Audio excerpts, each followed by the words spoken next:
రమజాన్లో చేయకూడని ఆ 13 పనుల గురించి ఇప్పుడు మనం చర్చించుకుందాం. మొట్టమొదటి విషయం ఏంటంటే, ఈ రమజాన్ నెలలో మనం తక్కువ పడుకోవాలి, ఎక్కువ జాగారం చేస్తూ అల్లా ఆరాధనలో మన సమయాన్ని మనం గడపాలి. ఎలా పడుకుంటారని మీరు ప్రశ్నించవచ్చు.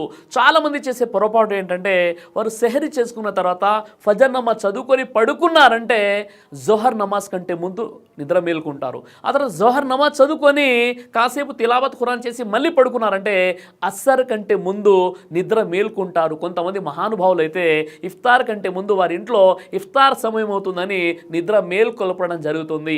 ఆ విధంగా రమజాన్ అనగానే ఎక్కువ విశ్రాంతి తీసుకుంటూ ఎక్కువ పడుకుంటారు. ఎట్టి పరిస్థితుల్లో ఈ పని మనం చేయకూడదు.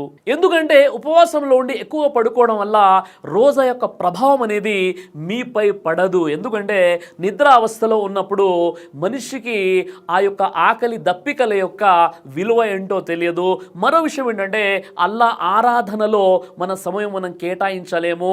సాధారణ సమయాల్లో 7 గంటలు పడుకునే వ్యక్తి ఇక్కడ రంజాన్లో 12 గంటలు 14 గంటలు పడుకుంటున్నాడంటే ఇక ఆ రోజా అతనికి ఏ విధంగా ఉపయోగపడుతుందో ఒక్కసారి మీరే ఆత్మ పరిశీలన చేసుకోండి. కాబట్టి రంజాన్లో తక్కువగా పడుకోవాలి, ఎక్కువగా జాగారం ఉంటూ అల్లా ఆరాధనలో మన సమయాన్ని మనం కేటాయించాలి.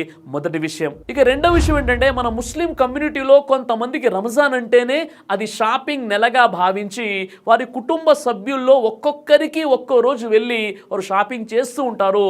అలా కాలక్షేపం అనేది ఆ షాపింగ్లో చేస్తూ ఉంటారు. చివరికి రంజాన్ యొక్క చివరి రోజులు ఉన్నాయి, ఇస్తగ్ఫార్ చదువుకోవాలి, అల్లాతో క్షమాభిక్ష వేడుకోవాలి అన్న విషయం తెలిసి కూడా వారు ఆ షాపింగ్లోనే వారి జీవితాన్ని గడుపుతుంటారు. చివరికి మేము మేల్కొని ఉన్నాం కదా, ఇది కూడా జాగారమే అనేటటువంటి భ్రమలో వారు ఉండిపోతారు.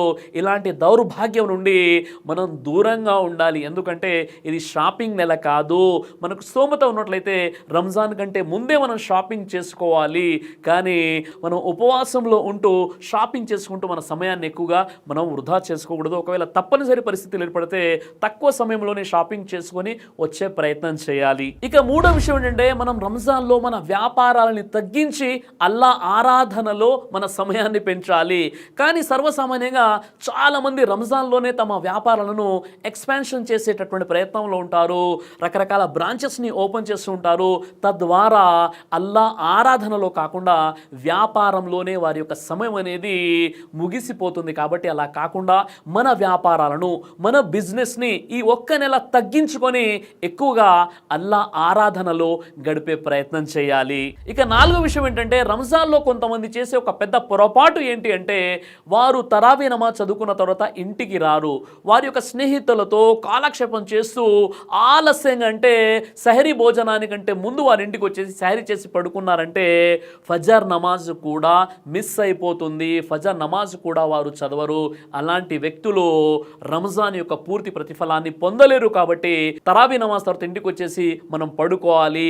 సహరీ కంటే ముందు మనం నిద్ర మేల్కొనాలి. తద్వారా ఫజర్ నమాజ్ కూడా మనం చదవచ్చు. కాబట్టి ఈ మిస్టేక్ మీరు చేయకండి. ఇక ఐదో విషయం ఏంటంటే, కొంతమంది సిగరెట్, గుట్కా, పాన్ పరాగ్, జర్దా తినేటటువంటి వారు ఎవరైతే ఉన్నారో వారు ఉపవాసంలో చాలా కంట్రోల్గా ఉంటారు.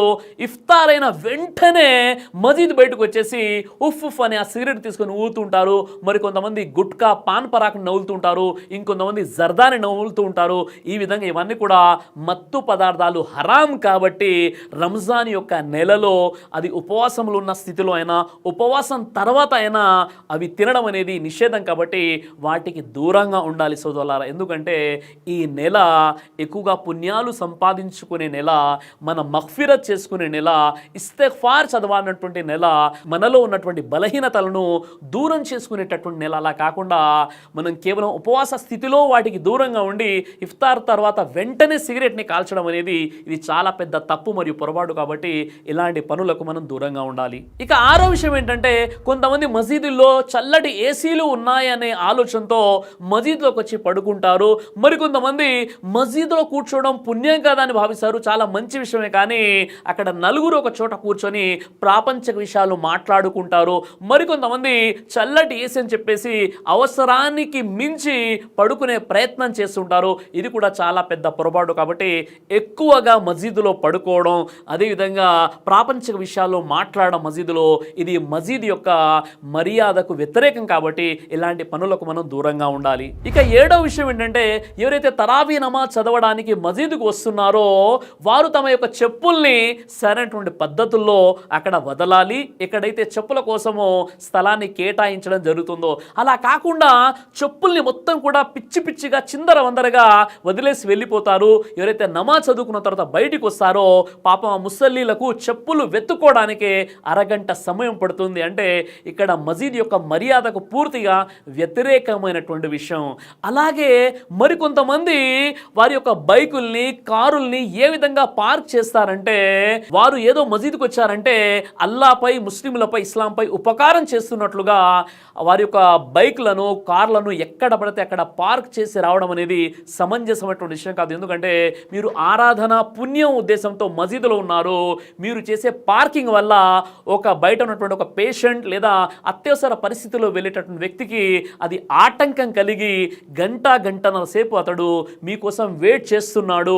అతడు వెహికల్ తీయడానికి బండి తీయడానికి చాలా సమయం పడిపోతుంది. ఎందుకంటే మీరు చేసినటువంటి రాంగ్ పార్కింగ్ కారణంగా. ఈ విధంగా పుణ్యాలతో పాటు పాపాలని కూడా మనం మూట గట్టుకుంటున్నాం.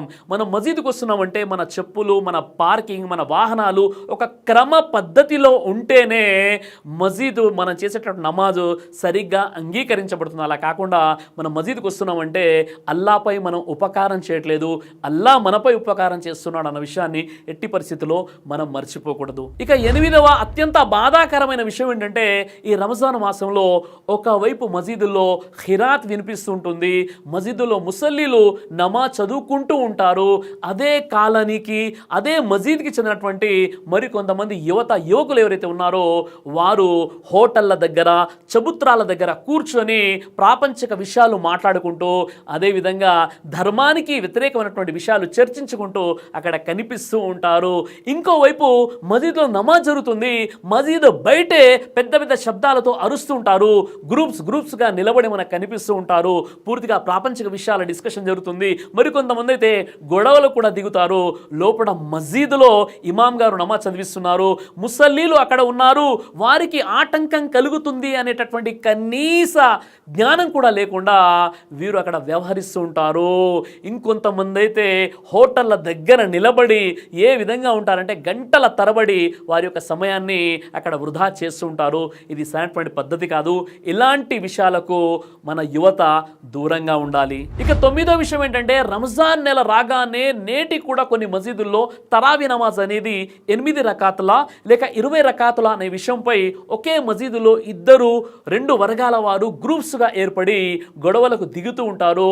గత కొన్ని సంవత్సరాల క్రితం జరిగినటువంటి సంఘటన చాలా బాధాకరమైన విషయం ఏంటంటే, ఒక మసీదులో జరిగినటువంటి ఈ డిస్కషన్ కారణంగా పోలీస్ డిపార్ట్మెంట్ వాళ్ళు మసీద్కి వచ్చేసి ఆ సమస్యని పరిష్కరించే అంత అధ్వాన స్థితికి వెళ్ళిపోయిందంటే ఈ బహస్ అనేది ఏ విధంగా ఉందో ఒకసారి ఆలోచించండి. కాబట్టి 8 రకాతులు చదవడం సున్నతని భావిస్తే 8 రకాతులు చదవండి.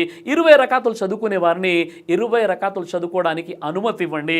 అలా కాకుండా వాదోపవాదాలకు దిగడం ఎట్టి పరిస్థితుల్లో కూడా సమంజసమైనటువంటి విషయం కాదు. తద్వారా ముస్లిమేతరులు ఎవరైతే ఉన్నారో వారికి మనం అవకాశం ఇచ్చిన వారం అవుతాం. ఇస్లాంపై చెడు ప్రభావం పడుతుందన్న విషయాన్ని మనం మర్చిపోకూడదు. ఇక 10వ విషయం ఏంటంటే, మీరు తరావీ నమాజ్కు వస్తున్నప్పుడు మరీ చిన్న పిల్లల్ని మసీదుకు తీసుకురాకండి. 7 సంవత్సరాల లోపునటువంటి పిల్లల్ని మసీదుకు తీసుకొచ్చినట్లయితే పాపం వారికి తెలియదు, మీరు రకాత్ కట్టుకుంటారు, ఎంతో శ్రద్ధతో మీరు నమాజ్ చదువుతున్నారు, కానీ వెనక వారు చేసేటువంటి గోల ఏదైతే ఉందో తద్వారా ఇతర ముసల్లీలకు అది డిస్టర్బ్ అయిపోతుంది. కాబట్టి మీరు అలాంటి పనులు చేయకండి. ఎందుకంటే చిన్న పిల్లలకు పాపం తెలియదు కదా వారు ఏం చేస్తున్నారో. తద్వారా ఇతర ముసల్లీలు ఎవరైతే ఉన్నారో వారి యొక్క నమాజ్ అనేది పూర్తిగా వారి యొక్క కాన్సన్ట్రేషన్ ఏకాగ్రత అనేది చెడిపోతుంది. కాబట్టి మరీ చిన్న పిల్లల్ని మసీదుకు తీసుకురాకుండా జాగ్రత్తలు వహించండి. ఇక 11వ విషయం ఏంటంటే, ఈ పవిత్ర రంజాన్లోని ఉపవాస స్థితిలో చాడీలకు గీబత్కి దూరంగా ఉండండి. ఇతరుల కాలు పట్టి లాగే ప్రయత్నం చేయకండి, ఇతరుల్ని ఎగతాళి చేయకండి, ఇతరులకు వ్యతిరేకంగా పోస్టులు పెట్టకండి. అదేవిధంగా ఇతరుల రహస్యాలను ఏ విధంగానైనా తెలుసుకోవాలి అనేటటువంటి నీచపు బుద్ధికి దూరంగా ఉండండి. ఎందుకంటే మనం పవిత్ర పవిత్ర రంజాన్లో ఉపవాసాలు పాటిస్తున్నాం, ఇతరుల గురించి చాడీలు చెప్పినట్లయితే మన రోజా అనేది భంగం అవుతుంది అన్న విషయాన్ని ఎట్టి పరిస్థితుల్లో మర్చిపోకండి. ఈరోజైతే చాలామంది మస్జిద్లో కూర్చొని కూడా గీబత్ చేస్తున్నారు, అది కూడా ఉపవాస స్థితిలో ఒక తోటి ముస్లిం సోదరునికి వ్యతిరేకంగా మీరు మాట్లాడుతున్నారు, గీబత్ చేస్తున్నారంటే ఈ రంజాన్లో చేసుకున్న పుణ్యాలు కూడా ఆ చాడీలు ఎవరిపైనైతే నిందలు మోపుతున్నారో వారికి మీ పుణ్యాలు మీరు ఇచ్చివేస్తున్నారు అన్న విషయాన్ని ఎట్టి పరిస్థితుల్లో మర్చిపోకండి. అలాగే ఇప్పుడు ఆంధ్రప్రదేశ్లో రంజాన్ తర్వాత వెంటనే ఎలక్షన్స్ ఉన్నాయి కాబట్టి ఎవరైతే వాట్సాప్ గ్రూప్స్లో ఎక్కువ ఈ రాజకీయ పోస్టులు పెట్టకండి. ఒకవేళ పెట్టినా ఇతర పార్టీలు ఉన్నటువంటి ముస్లింలను కించపరుస్తూ మాట్లాడకండి. మీరైతే మీ పార్టీల గురించి గొడవలు పెట్టుకుంటున్నారు, ఆ పార్టీ నాయకులైతే మిమ్మల్ని పట్టించుకోవట్లేదు. చివరికి పవిత్ర రంజాన్లో ఉంటూ ఉపవాసంలో ఉంటూ మీరు ఇతరులకు వ్యతిరేకంగా పెట్టినటువంటి పోస్టుల కారణంగా మీ పుణ్యాలన్నీ కూడా వృధా అయిపోతున్నాయన్న విషయాన్ని ఎట్టి పరిస్థితుల్లో మీరు మర్చిపోకండి. ఇక 12వ పాయింట్, స్త్రీలకు సంబంధించినటువంటి ముఖ్యమైనటువంటి విషయం ఏంటంటే ఇంట్లో ఉన్నటువంటి సోదరిములకు చాలా బాధ్యతలు ఉంటాయి. ఇఫ్తార్ ఏర్పాట్లు చేయాలి, సహరీ ఏర్పాట్లు చేయాలి. పాపం ఈ సహరీ ఇఫ్తార్లోనే వారి సమయం మొత్తం కూడా వృధా అయిపోతుంది. కానీ ఇఫ్తార్ సమయంలో దువా చేసుకునేటటువంటి సమయం కూడా ఆ సోదరిమణులకు దొరకదలా కాకుండా వారు కూడా స్వర్గానికి వెళ్ళాలి, వారితో కూడా అల్లా ప్రసన్నుడు అవ్వాలి. కాబట్టి వారు కూడా ఇబాదత్ చేసుకోవడానికి ఇఫ్తార్ కంటే ముందు దువా చేసుకోవడానికి వారికి సమయం ఇవ్వండి. అలా కాకుండా ఒక ఇంట్లో ఉన్నటువంటి సోదరిమణి యొక్క ఆలోచన ఎలా ఉంటుందంటే, మా పెద్దబ్బాయికి హలీం అంటే ఇష్టం అండి, మా చిన్నబ్బాయికి బజ్జీలు అంటే ఇష్టం అండి, మా అమ్మాయికేమో పలావ్ అంటే ఇష్టం అండి, మా భర్తకేమో గంజి అంటే ఇష్టం అని ఇలా రకరకాల వంటకాలు చేస్తూ పాపం మా సోదరిమణి కిచెన్లోనే ఉంటుంది. చివరికి వాళ్ళ ఇంట్లో నుండి ఒక అబ్బాయి ఒక అరుపు వినిపిస్తుంది, అమ్మగారు ఇఫ్తార్ సమయం అయిపోయిందని చెప్పగానే వెంటనే వచ్చేసి కిచెన్ నుండి ఆమె ఒక ఖర్జూరాన్ని నోట్లో పెట్టుకొని ఇఫ్తార్ విరమణ అనేది చేయడం జరుగుతుంది. ఈ విధంగా సోదరిమణులు ఇఫ్తార్ కంటే ముందు వరకు కూడా వారు కిచెన్లో ఉంటారు, వంటగదిలో ఉంటారు. ఈ విధంగా 30 రోజులు సోదరిమణులు కిచెన్కి అంకితం అయిపోతారు. ఇఫ్తార్ సమయంలో దువా చేయడానికి కూడా వారికి సమయం ఉండదు. అలా కాకుండా రకరకాల రుచికరమైన వంటకాలు చేయాల్సినటువంటి అవసరం లేదు. మహాప్రవక్త ముహమ్మద్ సల్లల్లాహు అలైహి వసల్లం వారు ఒక ఖర్జూరము లేదా మంచి నీళ్ళతో ఆయన ఉపవాస విరమణ చేసేవారు. ఈరోజు మనం రకరకాల డిషెస్ చేసేసుకుంటాం, కానీ అల్లా మనతో ప్రసన్నుడు అవ్వట్లేదు. మనం అల్లా యొక్క ప్రసన్నత పొందలేకపోతున్నాం. ఎందుకంటే తిండిపై ఉన్నటువంటి ధ్యాస ఇబాదత్పై, ఆరాధనపై, ఇస్తిగ్ఫార్పై లేకపోవడం కడు శోచనీయమైనటువంటి విషయం. కాబట్టి ఇలాంటి విషయాలకు మనం దూరంగా ఉండాలి. అలాగే రంజాన్లో మనం బరువు పెరుగుతున్నామా, బరువు తగ్గుతున్నామా అనేది మనం స్వీయ ప్రక్షాళన చేసుకోవాలి. ఎందుకంటే చాలామంది రంజాన్లోనే వెయిట్ గెయిన్ అవుతున్నారు. ఎందుకంటే రకరకాల వంటకాలు తింటున్నారు, తద్వారా వారి యొక్క ఆరోగ్య సమస్యలు కూడా ఏర్పడుతున్నాయి. కాబట్టి సోదరులారా, సోదరిమణులారా, రంజాన్ అంటే రకరకాల వంటకాలు తిని బరువు పెంచుకోవాల్సినటువంటి నెల కాదు. రంజాన్ అంటే పూర్తిగా డైటింగ్ చేయాల్సినటువంటి నెల. మన యొక్క ఆరోగ్యానికి చాలా అద్భుతమైనటువంటి ఔషధం ఈ రోజా. దానిని ఒక క్రమ పద్ధతిలో ప్రవక్త వారి సున్నత వెలుగులో ఇఫ్తార్ విరమణ చేసినట్లయితే అల్హమ్దుల్లా అద్భుతమైనటువంటి సైంటిఫిక్ బెనిఫిట్స్ కూడా ఉన్నాయి. అలా కాకుండా మనకు కావలసినంత తినేసి నేనేమో సహరీ చేసే ముందు సాయంకాలం వరకు ఉపవాసం ఉండాలనే ఆలోచనతో బాగా తినేస్తున్నాను. ఉపవాస విరమణ సమయంలో నా సైకాలజీ ఎలా ఉందంటే, నేను ఉదయం నుండి కూడా పస్తులు ఉన్నాను కదా అని ఎక్కువ తినేస్తున్నాను. ఈ విధంగా తిండి నెలగా మనం ఏర్పాటు చేసుకున్నాం.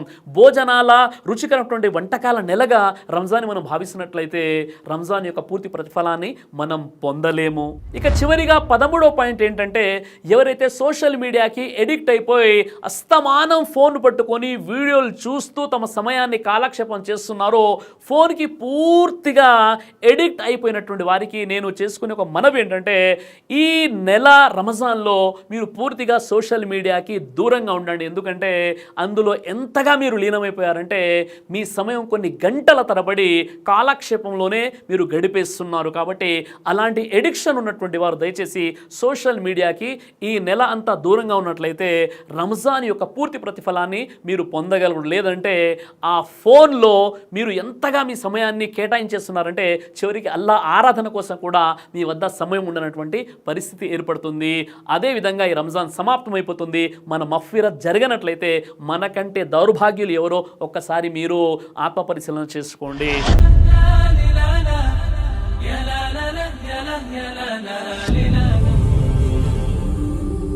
బ్రదర్ సిరాజ్ అని యూట్యూబ్ ఛానల్ని మీరు సబ్స్క్రైబ్ చేసినట్లయితే ఇన్షాల్లా దేవచిత్తం అయితే మీకు వీడియోస్ వస్తుంటాయి. అదేవిధంగా బ్రదర్ సిరాజ్ అనేటటువంటి ఫేస్బుక్ని కూడా లైక్ చేయడం వల్ల మీకు వీడియోస్ వస్తుంటాయి.